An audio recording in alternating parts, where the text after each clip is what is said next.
முதல் வாசகம். தொடக்க நூல் அதிகாரம் 18 திருவசனங்கள் 20 முதல் 32 வரை. ஆதலால் ஆண்டவர் ஆபிரகாமை நோக்கி, சோதோம் கொமோராவுக்கு எதிராக பெரும் கண்டன குரல் எழும்பியுள்ளது. அவற்றின் பாவம் மிகவும் கொடியது. என்னை வந்தடைந்த கண்டன குரலின்படி அவர்கள் நடந்து கொண்டார்களா இல்லையா என்று அறிந்து கொள்ள நான் இறங்கி சென்று பார்ப்பேன் என்றார். அப்பொழுது அந்த மனிதர்கள் அவ்விடத்தை விட்டு சோதோமை நோக்கி சென்றார்கள். ஆபிரகாமோ ஆண்டவர் திருமுன் நின்று கொண்டிருந்தார். ஆபிரகாம் அவரை அணுகி கூறியதாவது: தீயவரோடு நீதிமான்களையும் சேர்த்து அழித்து விடுவீரோ? ஒருவேளை நகரில் 50 நீதிமான்களாவது இருக்கலாம். அப்படியானால் அதில் இருக்கிற 50 நீதிமான்களை முன்னிட்டாவது அவ்விடத்தை காப்பாற்றாமல் அழிப்பீரோ? தீயவனோடு நீதிமானையும் அழிப்பது உமக்கு ஏற்றதன்று. நீதிமானையும் தீயவனையும் சமமாக நடத்துவது உமக்கு உகந்ததன்று.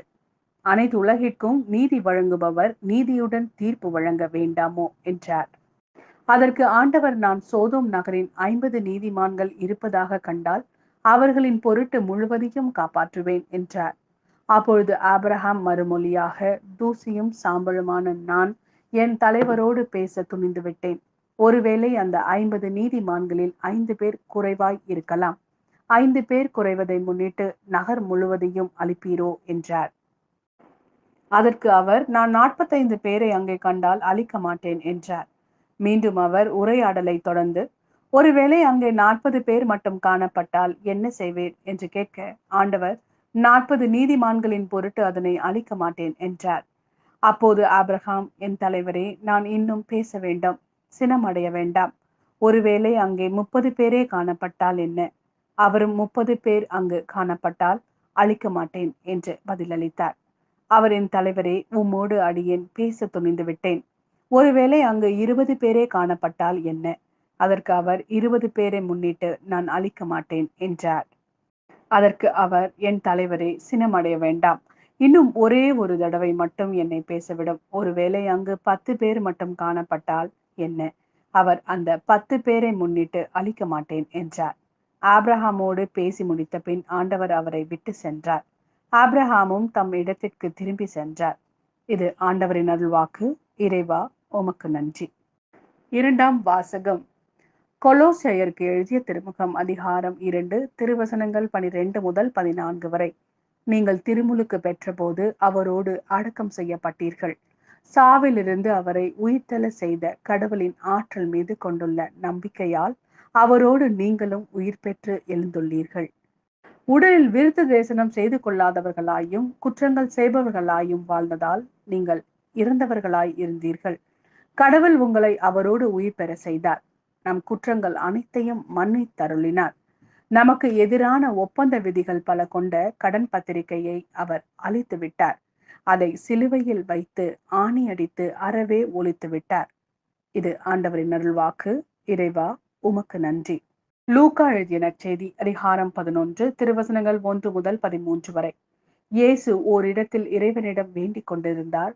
அது முடிந்ததும் அவருடைய சீடர்களுள் ஒருவர் அவரை நோக்கி, ஆண்டவரே, யோவான் தம் சீடருக்கு இறைவனிடம் வேண்ட கற்றுக் கொடுத்தது போல எங்களுக்கும் கற்றுக்கொடும் என்றார். அவர் அவர்களிடம், நீங்கள் இறைவனிடம் வேண்டும் பொழுது இவ்வாறு சொல்லுங்கள்: தந்தையே, உமது பெயர் தூயதென போற்ற பெறுக. உமது ஆட்சி வருக. எங்கள் அன்றாட உணவை நாள்தோறும் எங்களுக்கு தாரும். எங்களுக்கு எதிராக குற்றம் செய்வோர் அனைவரையும் நாங்கள் மன்னிப்பதால் எங்கள் பாவங்களையும் மன்னியும். எங்களை சோதனைக்கு உட்படுத்தாதேயும், தீயோனிடமிருந்து எங்களை விடுவித்தருளும் என்று கற்பித்தார். மேலும் அவர் அவர்களை நோக்கி பின்வருமாறு கூறினார்: உங்களுள் ஒருவர் தம் நண்பரிடம் நள்ளிரவில் சென்று, நண்பா, 3 அப்பங்களை எனக்கு கடனாக கொடு. என்னுடைய நண்பர் ஒருவர் பயணம் செய்யும் வழியில் என்னிடம் வந்திருக்கிறார்.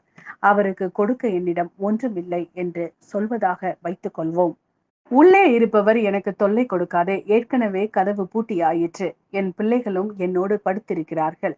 நான் எழுந்திருந்து உனக்கு தர முடியாது என்பார். எனினும் அவர் விடாப்பிடியாய் கதவை தட்டி கொண்டிருந்தால் அவர் தம் நண்பர் என்பதற்காக எழுந்து கொடுக்காவிட்டாலும் அவரது தொல்லையின் பொருட்டாவது எழுந்து அவருக்கு தேவையானதை கொடுப்பார் என நான் உங்களுக்கு சொல்கிறேன். மேலும் நான் உங்களுக்கு சொல்கிறேன், கேளுங்கள், உங்களுக்கு கொடுக்கப்படும். தேடுங்கள், நீங்கள் கண்டடைவீர்கள். தட்டுங்கள், உங்களுக்கு திறக்கப்படும். ஏனெனில் கேட்போர் எல்லோரும் பெற்றுக்கொள்கின்றனர், தேடுவோர் கண்டடைகின்றனர், தட்டுவோருக்கு திறக்கப்படும். பிள்ளை மீனை கேட்டால் உங்களுள் எந்த தந்தையாவது மீனுக்கு பதிலாக பாம்பை கொடுப்பாரா? முட்டையை கேட்டால் அவர் தேலை கொடுப்பாரா? தீயோர்களாகிய நீங்களே உங்கள் பிள்ளைகளுக்கு நற்கொடைகள் அளிக்க அறிந்திருக்கிறீர்கள். அப்படியானால் விண்ணக தந்தை தம்மிடம் கேட்போருக்கு தூய ஆவியை கொடுப்பது எத்தனை உறுதி!